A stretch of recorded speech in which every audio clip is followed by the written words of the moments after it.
Okay friends, see you again on the same channel LT Electronic 82. On this occasion I try to share a tutorial, how to make our laptop not slow. For those of you whose laptop is really slow, this is the solution.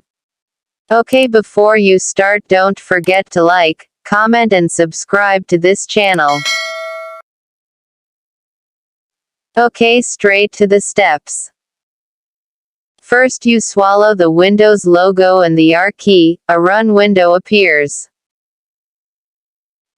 Then you enter %temp% and OK and a trash folder window appears which makes your laptop slow.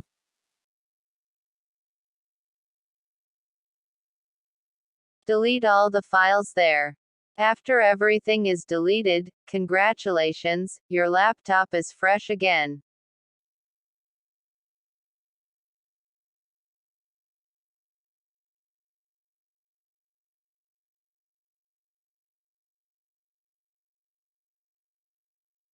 Okay, if this video is useful, don't forget to share it with your social media.